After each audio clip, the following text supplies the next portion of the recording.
This is a live example of scriptless selling. This is one of Andy Elliott's sales reps. He's worked under us for a few months and we got him placed on his team.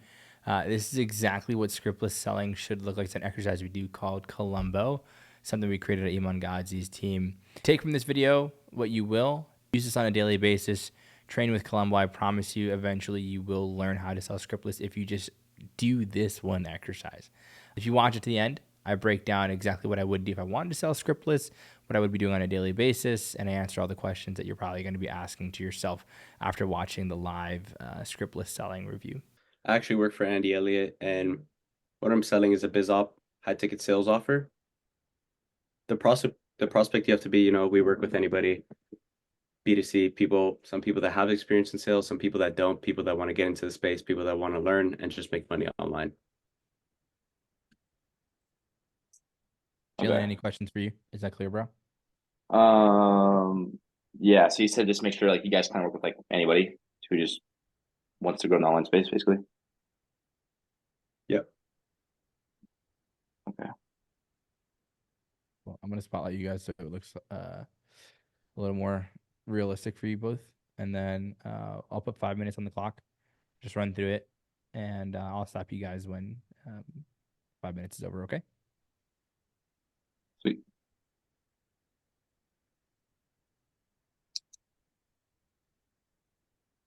By the way, bro, not just the online space, but just sales in general. Yeah, you have with sales. So Jalen, talk to me. Just give me a basic high level overview. What are you doing right now? Yeah, man. So currently I run a marketing agency. Now you probably get a lot of people similar to me, but we're a little bit different. We've been in the space for about 10 years now. We've grown rapidly. We've scaled very, very well.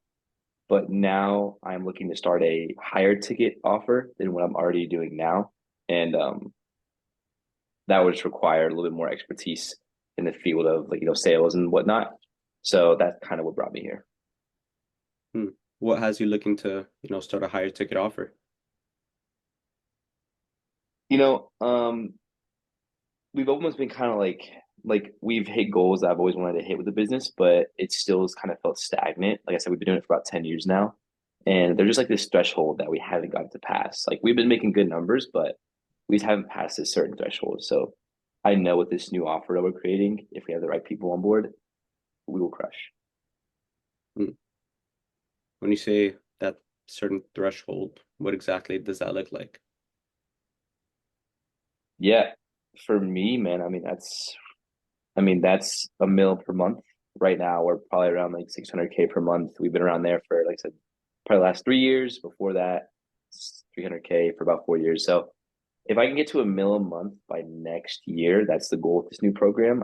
That's like when I've exceeded this threshold of 600 to 700K, and I've hit that next level of like, yeah, you know what I mean? Yeah, bro, 100%. What is it about 1 mil a month?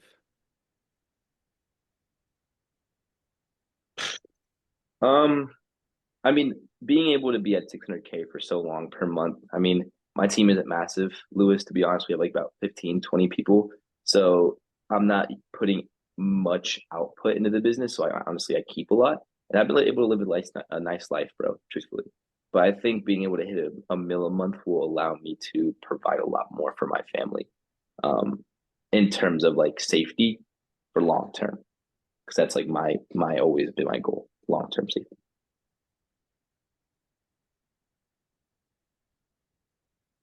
Do you not feel like you're doing that right now?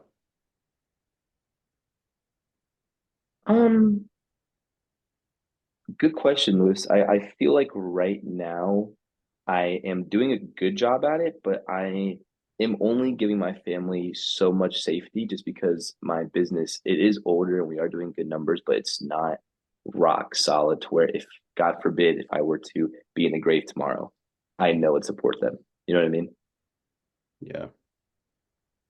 When you say it's not rock solid, what exactly were you getting at there? Like I'm just putting in so much work. I'm doing so much to the sales side of things, and I'm just so involved heavily that without me, I really don't think the business can thrive the way I would like to leave it.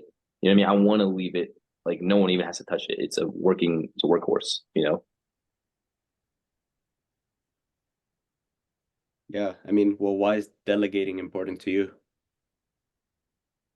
I think that taps back into the family type of thing. Like I've always been a family guy. I love money. I love business. I love being, really hard at what I do, like really good. But I love my family, bro, and I want to be able to spend as much time with them as possible as I'm getting older. The more older I get, the more time I want to spend with them, the less time I want to spend in the business. So if I can get to that mill per month, if I can, solidify this offer, this business, and then delegate my time to somebody else, it will then allow me to just feel all around better about the future, you know? Yeah, I mean, I know you said you're doing a lot of the hands-on work in the business yourself. Do you feel like you're not getting that family time you're looking for?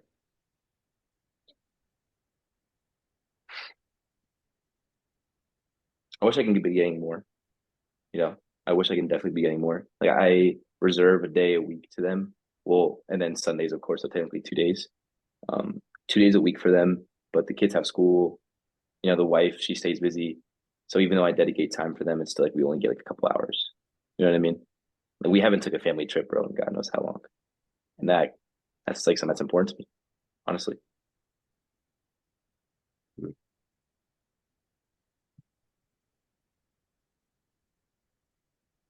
5 minutes Well, are up. Ah, man. You're getting to the good point. Okay. Let's do traditional gym launch style. Lou, great job. I will say that first off, but Lou, just for yourself, self feedback on a scale from 1 to 10, what do you give yourself and why?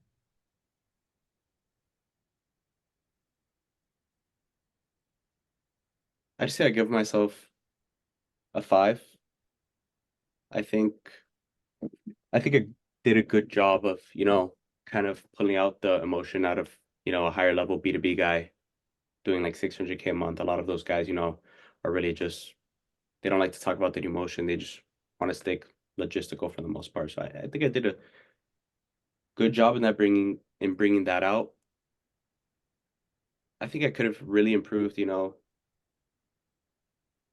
first off on like dismantling objections and like the overview question. So kind of asking him if he's ever done anything like this before, why now? Questions Mhm. like that. Okay. Maybe getting just a bit deeper with the pain. I think I would have done it with a little bit more than 5 minutes, but that's what I would say. Yeah. Jalen, how did it feel for you as a prospect? You know, that was definitely one of the better Columbos, Lou, that I've heard from you. I had to make up my prospect on the spot, but like you were so easy to talk to that it was kind of easy for me to make up the prospect on the spot. You know what I mean? Like you tapped into like my real emotion. So like it was just easy to create like fake emotion if that makes sense. So like truthfully, I would give yourself a lot higher than 5. That's my take though. Yeah, I agree. Dude, Lou, that was like an 8, Jalen, eight and Yeah. a half even. Um,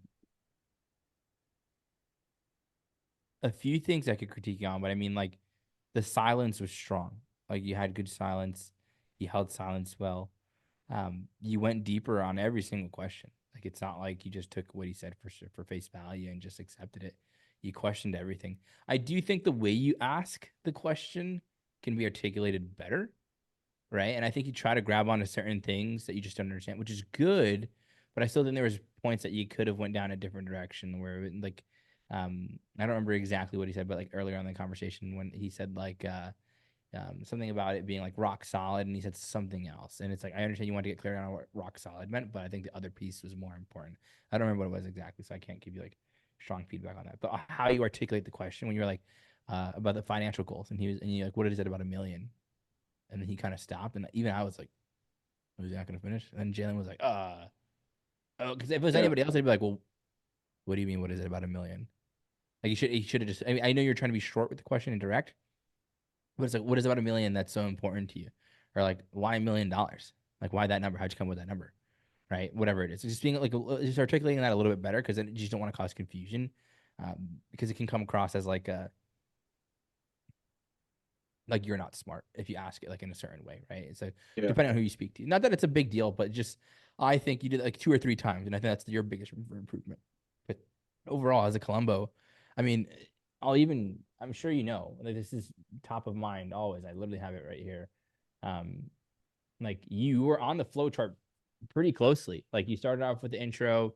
I mean, obviously there's no intro and for the like it wasn't a traditional sales call in the role play, but like jumping into it, got the overview of what he was doing, right? And then you jumped into future goals, like kind of just by default. You guys jumped into like what his goals are and like what he wanted to accomplish. Kind of just said it, and then dove into deeper like why that number, um, and then you were getting into the pain, right, about his current state and what he's struggling with now. You were in that state, you know, and that's within 5 minutes. I do believe 100%. Like you would have definitely dove deeper into the pain and got a lot more information out of it. You were right there, and like it literally got to the point where it's like, oof, we're getting deep here. And so I think you would have done honestly like a solid 9 discovery in this case. I just think it was just a matter of time, you know. But overall, bro, I wouldn't give that a 5.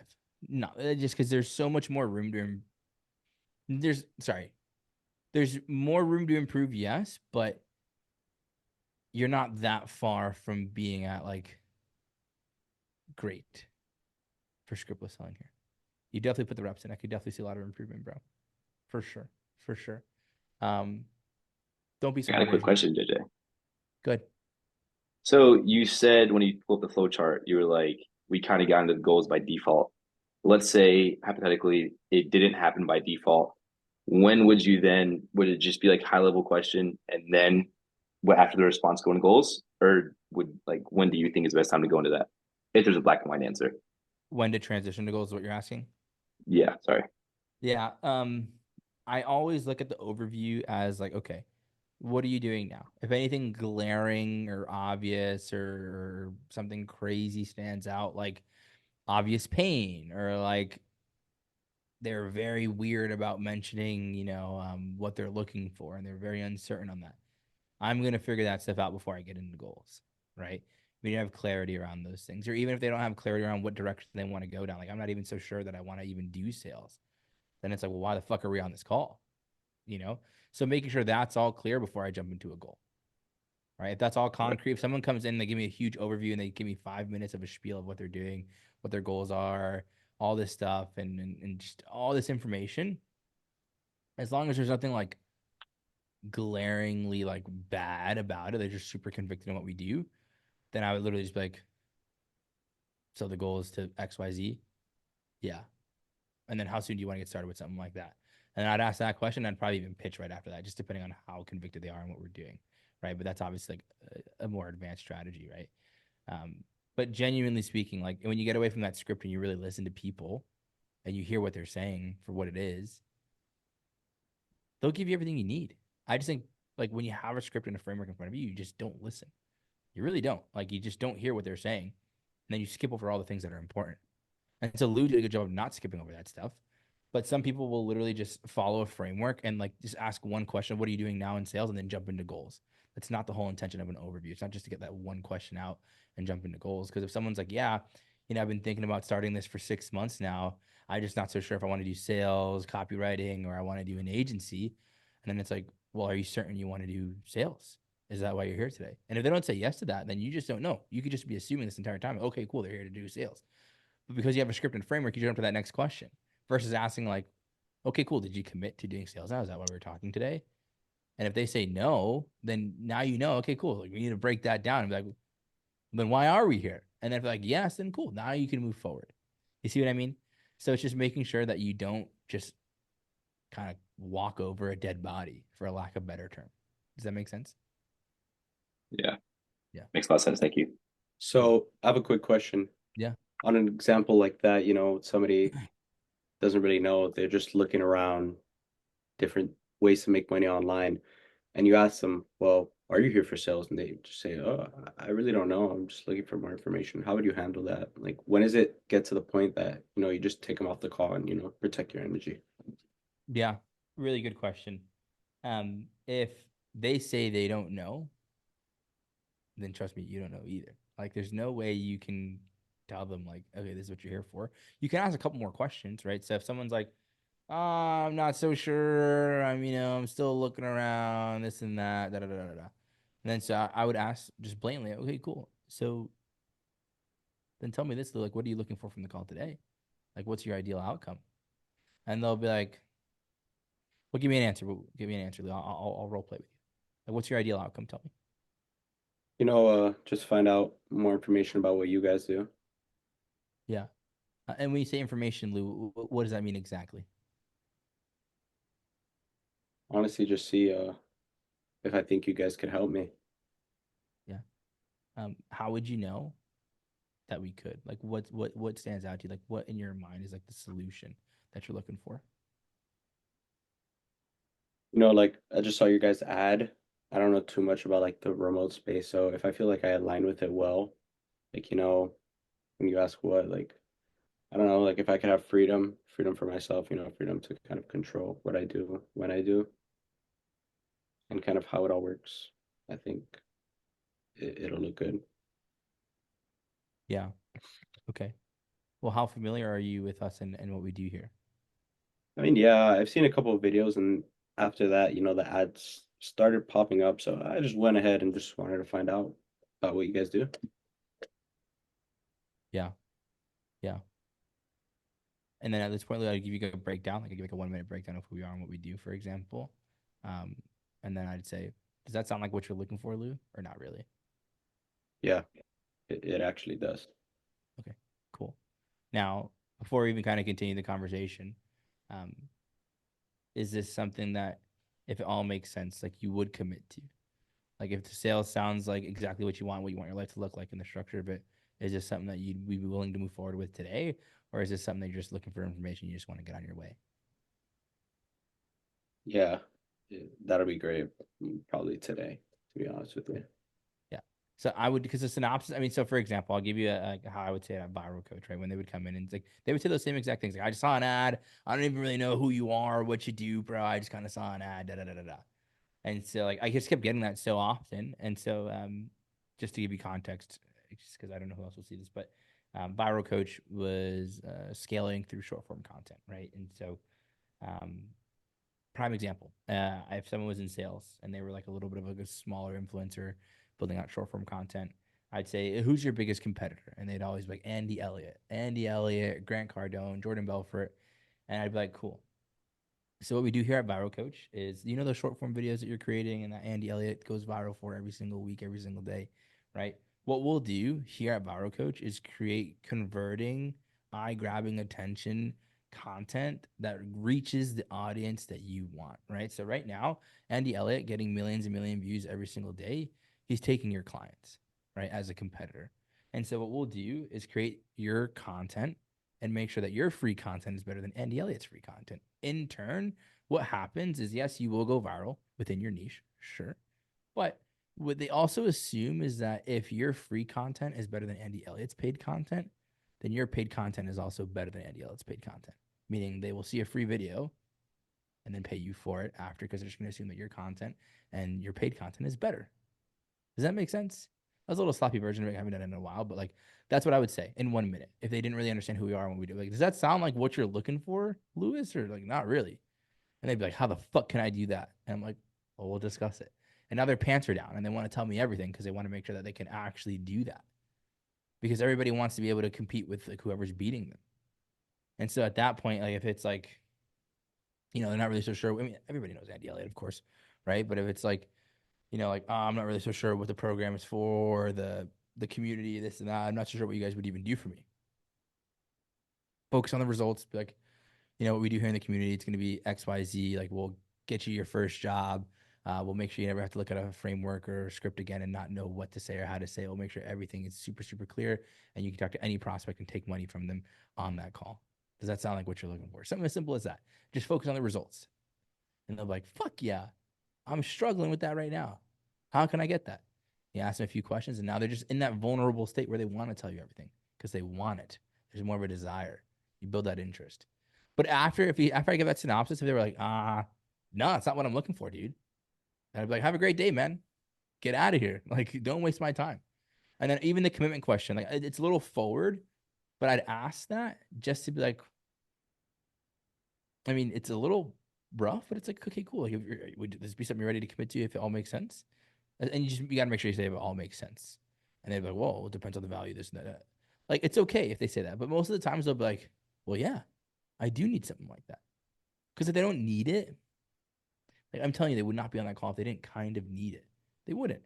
And also, like how the prospect you're being, like they're gonna slip up a little bit more. Like I think it's like you're almost keeping all this information to you and keeping it to your chest. But like a lot of these guys will slip up a little bit more and be like, yeah, well, I've been trying for X amount of months, this and that. So obviously, there's gonna be some type of struggle.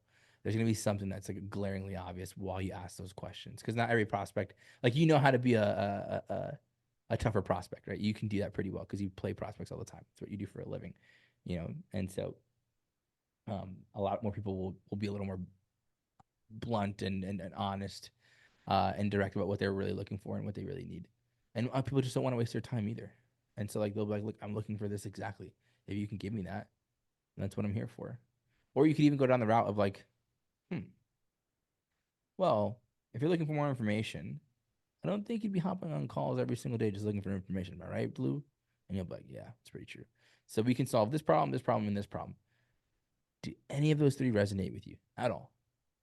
Because if not, I want you to take your time back in the day. Like, just hop off this call. And then they'll sell you on what they need. That's it. Make it simple for yourself, man. Like it's like you categorize them for them. They label themselves after that. And then the conversation's yours. Either one works really well. If you want to create the synopsis, you totally can. Again, that's something that not every sales rep will do that and create the synopsis of like, this is what we are, this is what we do. Because you think about it. Every sales rep and their mother is taught, keep information to yourself. Don't tell them what we do. Don't pitch. Don't give numbers. Like, dude, we're in an era of transparency. If you tell them a little breakdown of who you are and what you do, I promise you, they'll be like, wow, okay, holy cow. No sales rep has ever taken the time to tell me exactly what they do right in the beginning. But okay.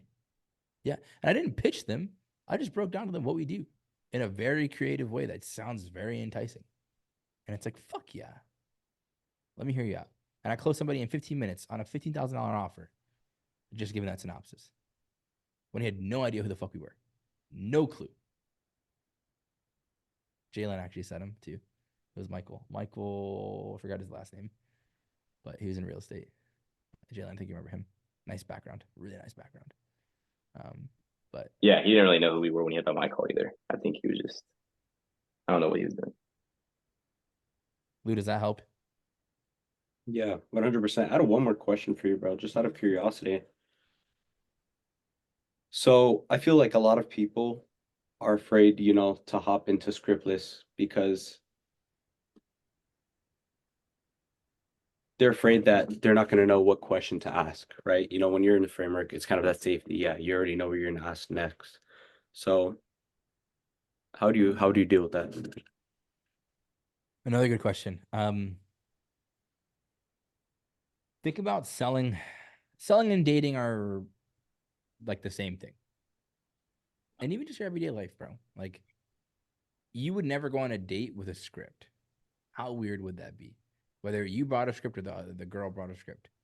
And it's like, cool, Lewis. So what's your favorite color?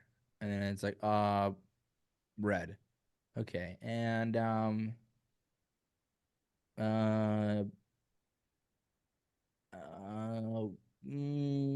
have you ever, kissed more than one girl on the same? It was like, what the fuck are we doing? And that's what most guys on a script will try to like look at the script. What's the next question? They didn't even hear what you said. They didn't acknowledge what you said. You don't feel heard. You don't feel understood. And then you can almost tell, even if it was like this. So Lou, and your favorite color, cool, red. I love red's cool. And so why are you here today? And then you're gonna be like, I don't know, because it's a date. We show up and we have a dinner together. I think that's pretty normal. And so think about like I really want you to think like the amount of sales reps who just come in with frameworks and scripts and they sound the same, they do the same shit. And then imagine you went on another date and it was very, very similar and they asked the same kind of questions. Think about how much you're not going to enjoy that process. It just feels super, super redundant. Meanwhile, when you just come in with there's only three outcomes with a date and there's only three outcomes with a sales call. It's either you take the person home with you, you choose not to go on a date ever again, or you choose to continue talking and maybe go on a date again. On a sales call, you either close the fucking deal Don't close the deal and never speak to them again. Or you set a second call and show up to the second call and maybe close on the second call. That's it. And so when you're hopping into these sales conversations, just like dating, there's an agenda. And just like the framework we showed you, right? Where like obviously you have this conversation to then take their money. Relationships are transactional. Same thing with dating. Relationships are transactional. This is just for monetary value. It's for money. You know that at the end of this conversation, you're gonna have to ask for money. And they're either gonna pay you or they're not. That's it. With that understanding and with that framework in place, you know, genuinely, like at the end of the day, if you have, okay, and I will say this, let me take a step back because if you don't understand the fundamentals of sales, I will say, yes, it's going to be tougher. But at the end of the day, there's a lot of non-sell selling that we're doing on a day-to-day basis where like you convince people to go out to a certain restaurant with you. You convince people to come over to your house. You convince people to go on vacation with you. You convince the group chat to go to Japan, like whatever. There's so many different things that you guys do together and or that we do on a day-to-day that you sell people whether you realize it or not. And so just because you're not doing it intentionally doesn't mean you're not selling. Everything is sales. And so you don't need a script to tell you how to do this stuff, right? It might give you this outline and comfort, just like a salary does. It gives you this like false comfort that like you're going down the right direction, but you're really not, right? Honestly, I really think like if sales reps really were just taught like, hey, ask a broad open question like, what are you doing now in X career? What are you doing now in this field? And then the rest will follow with intuition. I feel like sales reps would do that much better than they would having a script. Genuinely. Because if I ask you, cool, what are you doing in sales now? You're going to say something that's going to be like, I don't know what the fuck that means. He's saying that he's been doing this for 6 months and tried a bunch of different things and just doesn't know which one to go with. And it's like, which one, what? Tried a couple things, what? Like, what do you mean a couple things? Why are we talking today after 6 months? Like, why are we even here today? Right. And then it's like, well, why did it take you 6 months to come to this conversation? If you're saying this is such a big deal for you, right? I mean, that's like a sloppy way of saying it, of course, but like even if you just did it with like natural intuition, like you're gonna be curious about that. But also you have to actually care for these people too, right? Actually try to change these people's lives. That's the thing with sales. A lot of sales reps will just do it for the money. And that, again, that's why sales is it's becoming so much more transparent. It's gonna go to scriptless. We're like 6 months to a year ahead of all these other people just because I'm telling you, you're gonna use intuition. It goes from just like reading the script, asking questions just to ask questions, to actually listening, feeling what that person is feeling, making sure they feel heard and understood. And then at the end, there's a feeling where you just know you can close this person. I'm telling you, intuition will tell you a lot more than what you think when you just listen.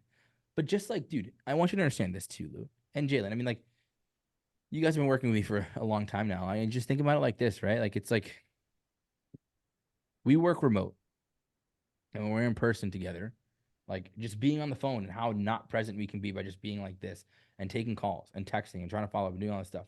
But then as soon as you put it down, think about how present we are with each other and how close we got with each other just by putting our phone away. It's such a difference. It's such a difference. And so like if you have a script in front of you, you're distracted. You're not present with this person. The other person on the other side can feel that, dude. They can feel that. And so think about how much distrust there is across the internet. Think about how much distrust there is on a day to day, just like strangers, like barely. It's like so. At the end of the day, if somebody hops on a call with you and they know that you're gonna ask them for 10 grand on a fucking call, they're not in there with trust until they can feel that. And so if you literally have seen, and if you guys have seen my calls, like there's nothing that I do that's out of this world, except I make that person feel so damn comfortable and that they can trust me in the first like 10 seconds that like they don't even care. They don't even realize they're talking to a sales guy. It just feels like they're talking to a regular dude, like a friend. That's what it is. And so when I tell you, Lou, like it's there's you're right. People are afraid that they're not going to know what questions to ask, but you you're gonna know what's. It's not like you're just gonna go blank or silent. The thing is that when you have a framework or you ever seen a script in front of you in sales, what happens is your brain automatically goes to it, and you almost have the script inside of your head subconsciously, a framework inside of your head subconsciously, whether you like it or not, as long as you've been exposed to it. But we have a bunch of students who started scriptless. Mark Miller, prime example. Mark Miller is a 40-year-old guy with 7 kids who's never done sales in his life.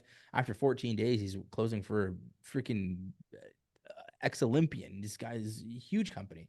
And so at the end of the day, like he just started scriptless used his natural intangibles, and now he's a stud. And so at the end of the day, like, it's like what's happening is a lot of sales reps have to unlearn what they were taught already to then get into this. Versus if you just started this from the beginning, you just realize how simple it actually is. It really, really does. And so that's why Columbo is so beneficial. When you do it so many times and you can do that exercise and actually show like, okay, cool. Like I have no script in front of me. You're just listening to Jalen the entire time. And like you gave that a 5, bro. But realistically, like that was great. It was phenomenal. It's like honestly, like you listened to what he said. You went deeper every single time. Pain was extra, and that's in 5 minutes, dude. Imagine if you had 20 minutes. Out of this world. And so I get exactly what you're saying, Lou, and I know that's not really for you per se. I think you're more or less asking it for like other people who struggle with it. And maybe sometimes you feel like you kind of don't know what question to ask sometimes.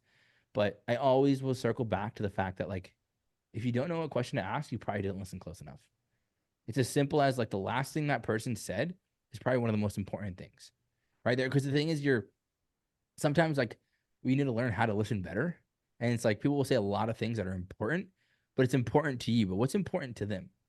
So paying attention to how they say it, their body language when they say it, right? And then at that point, it's like, do I touch on the fact that they said that they, are behind on rent, or do I touch on the fact that they said that, they're going through a divorce? They're both very important. Or can you ask a better question that correlates to both?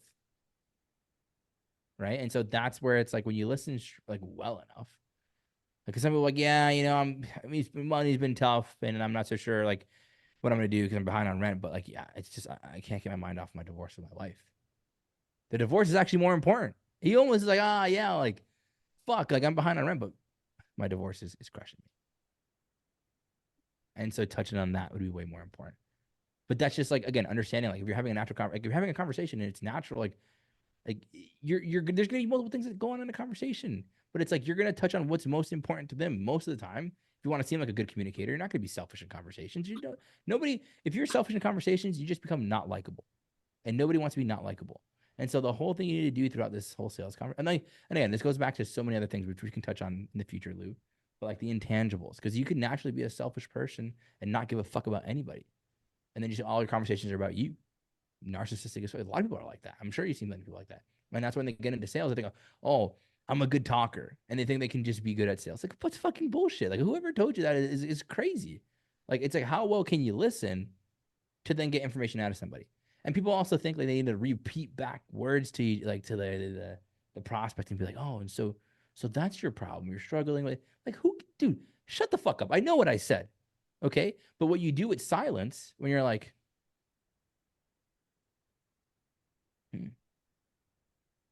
how's that impacted you, man? They feel heard. They see you thought about what they've said. You've embraced what they said. And that silence, that time you give it, that thought, whether it's real or not, feels way more genuine than like repeating back whatever they said.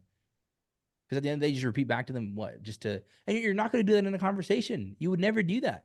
If someone's like, yeah, it's just been really tough, man. Like this breakup's just been killing me. It's like, so your breakup's been killing you, bro, huh? You would never say that to your friend.